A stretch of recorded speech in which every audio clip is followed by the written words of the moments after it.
Hello there and welcome back to our channel, Our Joyful Journey Canada. So ayan nga po, nakakalungkot at nakakagalit, nakakainis na balita na makita mo na merong mga ganitong tao na gumagawa nito. So diretso na po tayo dito sa aking nakitang balita. So recently lang ito, this year lang din to nilabas, pero allegedly ito ay nangyayari na. So tingnan natin, ito yung kanyang header ng news. This recruiter has allegedly scammed hundreds of Filipino migrant workers. Some are now homeless. So nakakaawa na inabot yan ng mga kapwa Pilipino sa kamay ng isang kapwa Pilipino, 'di ba? So 'di ba parang sa atin talagang problema minsan yung alam mo yan, yung crab mentality, may mga ganyan.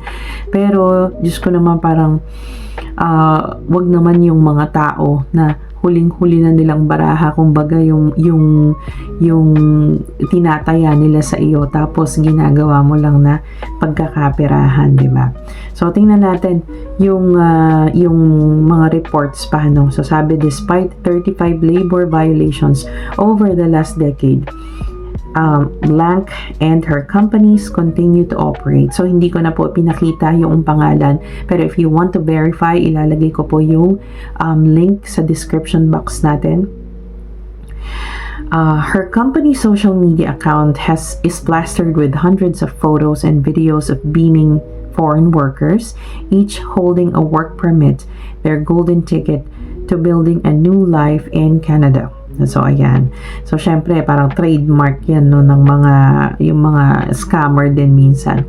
Siguro meron siyang mga napalusot, kumbaga. Pero alam mo 'yon, siguro yung mga hindi niya nagawan ng paraan, yun yung sa kanya, yun yung kumukuha ng refund sa kanya sa service na binibigay niya, which is, sabi dito, is illegal.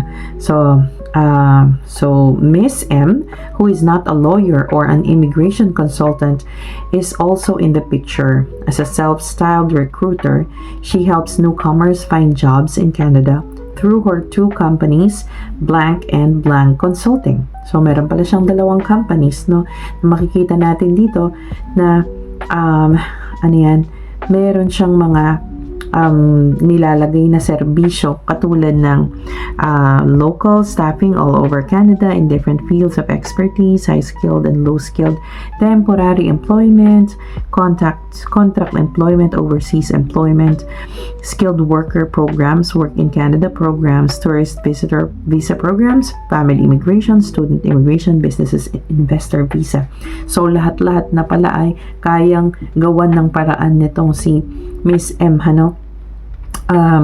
ayun nga lang ay hindi naman pala siya lawyer at consultant, So kung gusto niyo malaman kung legal ba o kung legit ba yung inyong nakuhang consultant, ay pwede niyo naman yung tingnan. Actually, may registry sila, which is yung College of Immigration and Citizenship Consultants. So doon makikita niyo yan, so yun, sabi nga dito ay kumukubra siya ng mga fees para iproseso yung mga work visas. So I don't know kung paano niya namang, siguro nagdi-DIY lang din siya, pero of course, ayan, baka malaki yung kinukuha niyang fee, tsaka syempre parang hindi ka naman yata pwedeng kumuha ng service charge sa wala kang lisensyadong gawin, dahil pinagkakaperahan mo, di ba? Like yung mga registered na immigration consultants, nagbabayad yan ng tax. Lahat nung pumapasok na pera sa kanila is tinataksan din nila yan, tsaka syempre eligible sila to provide those services. So itong isa na to ay wala nga daw siyang eligibility, So pagpatuloy natin, the Filipino woman appears as benevolent figure, smiling and shaking hands with clients, congratulating them publicly in uplifting posts like, "This achievement was possible because of your positive thinking and trust." Ayan, talagang meron silang mga ganong panghatak, na pinapakita nila na marami na talaga silang natulungan. Itong supposedly ay may-ari ng company, Tapos, ito pa nga yung picture nila. So, sabi dito, as seen on the left on the couch, welcomed his group of newly arrived workers in her home in blank in December 2020. In a social media post, she wrote that her company is here to guide you all the way to your success. Ayan. So, meron talaga mga promises na ganito. Unfortunately, sa iba ay false promise kasi nga hindi naman nila nagagawa yung kanilang mga ipinramis. Like, for example, pag nagkaroon siguro ng problema, dahil nga kakulang yung kanilang mga kaalaman sa ganito, maybe yung mga basic, ang nagagawa nila ng paraan, pero kapag medyo komplikado na yung application, ayan, medyo hirap na din sila siguro, no? Then, let's continue. But CBC News found that Miss M has frequently abused that trust. A month-long investigation reveals she is one of the Ontario Ministry of Labor's most notorious repeat offenders, caught 35 times taking payments from dozens of foreign workers in exchange for finding them jobs, which is illegal across Canada. So, ito na nga siguro yung sinasabi nila na lamia for sale, parang ganyan, no? So, talagang very rampant yan, lalo na last year nung hindi pa naghihigpit, napakarami, ranging from 20,000 to 30,000 to upwards yung presyo ng mga lamiya, so napakalaki nga naman. So sometimes, of course, yung mga workers, lalo na yung mga visitors dito, na gustong magkatrabaho during that time, nung hindi pa sila tinatanggalan ng capacity na makapag-work dito, ay talagang very rampant itong mga ito, para lang makapag-stay sila dito sa Canada. So ayan na nga, in exchange, talaga palang nangyayari itong mga ganito. At ito, sabi nga, ay notorious offender daw siya, 35 times taking payments. So, gano'n naman kadami yun. At bakit naman hindi pa nai-stop yung kanyang, diba? Yung kanyang pag-ooperate nung kanyang company. Yun lang din ang nakakapagtaka. So far, Miss M punishment has been to pay back the money she took illegally, a total of about 200,000, along with paying a handful of ministry imposed 250 fines. So, napakalaki na ng kanyang mga nakuha, na nakulimbat niya at naipon-ipon, na kabayaran ng mga services niya na dapat hindi siya kumukuha ng pera dahil nga hindi naman siya registered dito sa Canada as immigration consultant or lawyer. So 200,000, napakalaki, 8 million mahigit, 'di ba? Yun nga, parang minsan nakakalungkot, pera yan na pinaghirapan ng mga ng mga kapwa Pilipino natin. Yung iba, nagbenta na sila ng mga ari-arian, yung iba nangutang, 'di ba? Ganyan naman usually ang kwento dito sa Canada. Para lang makapunta dito, tapos ganyan ang gagawin, nung siguro kung hindi niya yung papel, kung hindi niya nagawa ng paraan, soli niya na lang, 'di ba? So ayun, 7 former clients have also taken her small claims court, alleging she charged illegal fees and refused to refund them when confronted. So, ayaw nga palang isole. Yun lang, yun nga, sabi ko nga, madali lang yan kapag naman kapwa Pilipino, pwede mo lang pakiusapan niya na soli ko na lang kasi hindi ko nagawa ng paraan, diba? Yung ganon, okay naman sa atin yung ganyan, madali naman tayong makaunawa ng ibang tao. Let's say for example, sinubukan niyang tulungan, pero nung hindi niya nagawa ng paraan, di soli niya na lang, diba? Philippine Consulate in Canada and Israel have even issued warnings against using her services, urging all our kababayan or fellow citizens to refrain from dealing with Miss Blank and her associated entities who ask for excessive fees in exchange for fraudulent job offers. Excessive fees daw. So, napakalaki nga naman siguro talaga, yan. Yung gusto ko lang share na yung sa amin, sa family of 6, sa aming application. So, medyo madami din yun. Tapos, ang aming bayad, ang alam ko dun sa aming consultant is um, like 10, ganyan ano. Pero kung isipin mo naman, yung single Lamia doon sa pangalan na to, sa isang tao, 'di ba, na gustong magtrabaho na may Lamia for sale sila. Sabi ko 20,000, 30,000 gano'n. Sa isang tao lang 'yun ha. So paano pa pagka pupunta yung pamilya mo, paano pa pagka kumbaga ay marami na kayo doon sa application. So I think talagang excessive yung ano niya. Ang masama doon, hindi nga nai-deliver yung promise. Yun ang problema 'di ba? Yet the 52-year-old continued to be open for business, posting ads on the Government of Canada's official job bank as recently as October. So talagang aktibo pa itong si ate. Miss M did not respond to multiple requests for comment. So, syempre, usually ganyan naman yan, no? Parang patay mali siya ang ano. So, yun, 'di ba? Parang nakakalungkot na ginagawa ito ng Pilipino sa kapwa Pilipino. O kahit sabihin natin na taga ibang tao or ibang lahi 'yon, dapat naman ay wag niyang gawin yung mga ganito lalo na sa kapwa Pilipino, 'di ba? Kasi alam mo naman kung gaano kahirap yung plight ng ating mga kapwa Pilipino na pumunta dito, nagbabaka sakali na magkaroon ng magandang buhay, tas ganun lang yung gagawin, 'di ba? Nakakalungkot na nakakagalit sa totoo lang. So, ayun, so siguro tingnan din natin yung baka nga may din siyang tumulong. Kaya nga lang, sana ang ginawa niya na lang ay isinoli niya na lang yung payment kung talagang hindi niya ma-deliver yung kanyang promise. Diba? So, yun ang mahirap no? So, ayun. Ano ba yung mga pwede nating gawin para maiwasan yung mga ganitong pagkakataon? Kasi napakahirap, itataya mo lahat dyan sa chance na yan. Tapos bigla kang masisilat, di ba? Ang hirap nun. So, para maiwasan, i-check ninyo yung description box para doon sa site ng yung official registry ng mga RCIC, o ito yung College of Immigration and Citizenship Consultants. So makikita nyo dyan, napakarami na mga licensed na immigration consultants. So as of now, meron daw parang 13,000 na active na nasa site ng RCIC.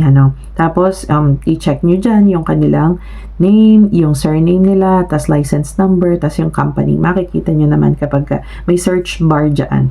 So isang way yan para malaman kung legit ba yung ating nalapitan na consultant. O ano pa, i-check natin yung kanilang website if ever na meron silang official na website. May mga testimonials doon about their services, tsaka mga reviews.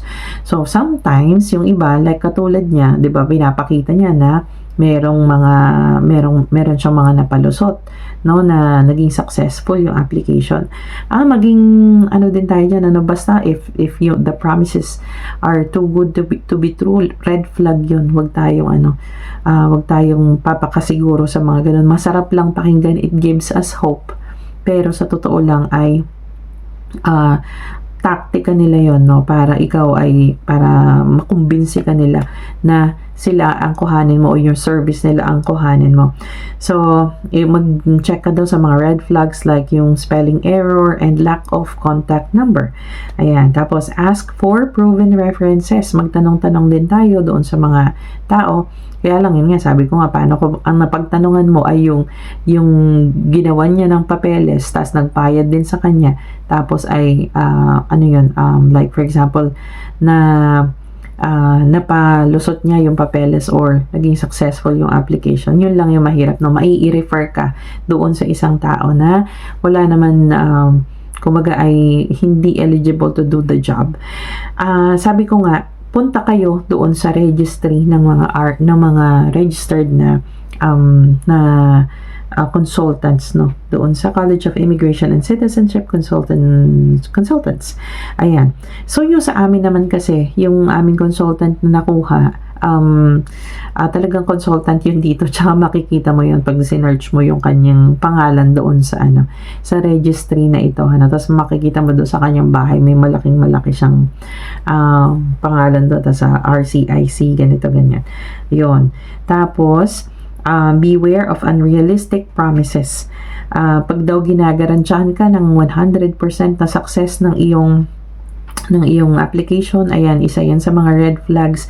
Huwag tayo basta-basta maniniwala, Sabi ko nga, masarap pakinggan, yan ang gustong-gustong marinig noong mga tao na medyo na yung nawawala ng pag-asa o natataranta dun sa kanilang sitwasyon dito, Hindi na sila nakakapag-isip ng tama. Ang naririnig na lang nila yung mga false promises na yan.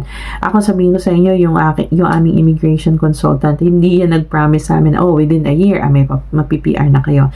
Sinasabi niya lagi, hindi ako makakapag-promise na after 1 taon or after 2 taon ay magiging ka na, but let's be hopeful.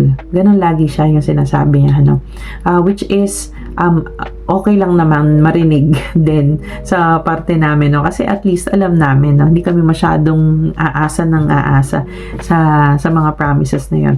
So ayun nga, and then detailed scope of agreement. So maghahanap kayo ng ganyan before kayong magbayad.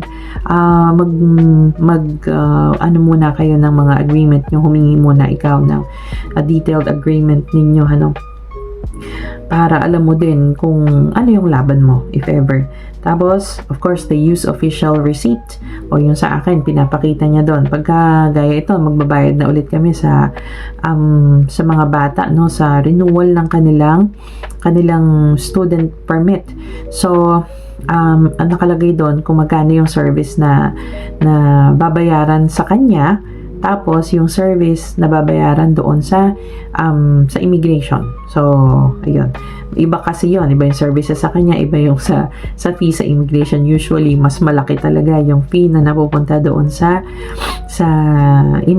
immigration consultant kaysa doon sa fee na binabayaran, minsan doble. Yan.